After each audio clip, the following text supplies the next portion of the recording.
Dans ce 15e épisode de tout ce que vous avez voulu savoir sur les tableaux croisés dynamiques sans oser le demander, nous allons voir comment mettre en forme les données. Alors, j'ai mon tableau croisé dynamique, je vais mettre un petit peu de couleur par exemple. Je vais mettre Marie en jaune, Pierre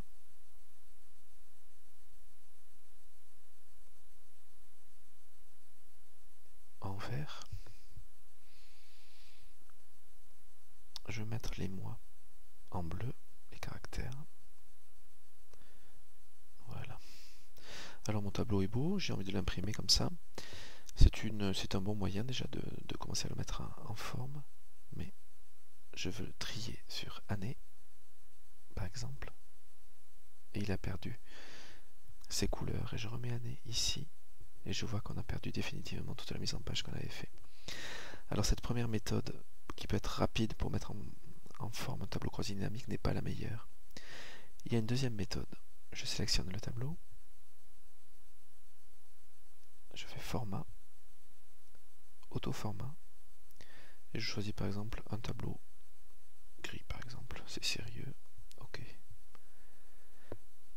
Voilà, ça c'est un bon moyen aussi de mettre en forme un tableau croisé dynamique. Nous avons plusieurs types prédéfinis de tableaux. Auto-format, j'ai plutôt envie de prendre monnaie lavande. Très bien. Voilà, ce tableau est très joli comme ça. Je peux l'imprimer, mais vous avez déjà deviné, si je le mets en forme, je vais trier sur moi. Il a perdu sa mise en forme. Je remets moi ici.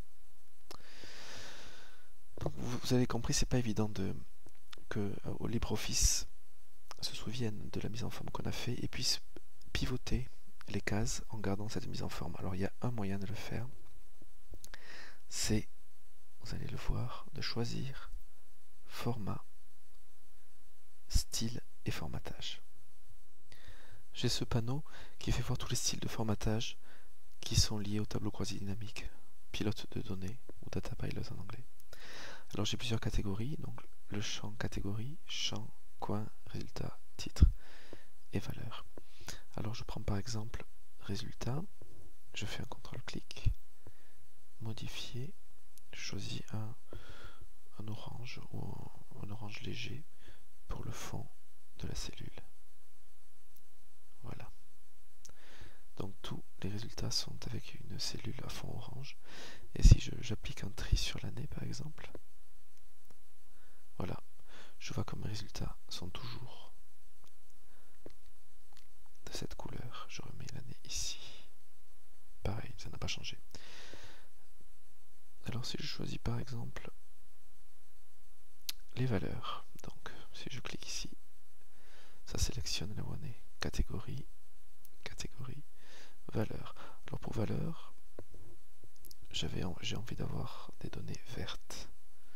Alors c'est pas l'arrière-plan.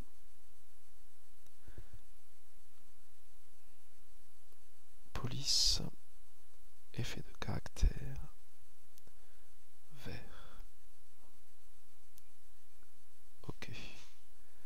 Voilà. Donc pour tout ce qui est valeur, mes données sont vertes. Et si j'applique un tri cette fois-ci sur le mois, je vois que ça n'a pas changé. Les données sont toujours vertes. Donc très bien.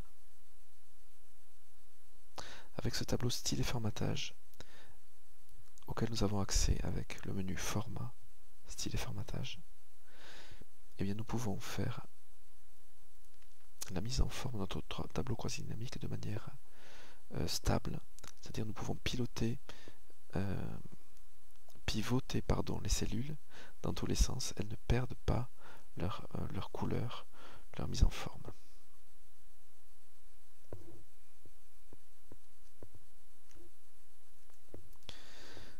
Nous allons voir dans un prochain vidéo réel la mise en forme conditionnelle des cellules.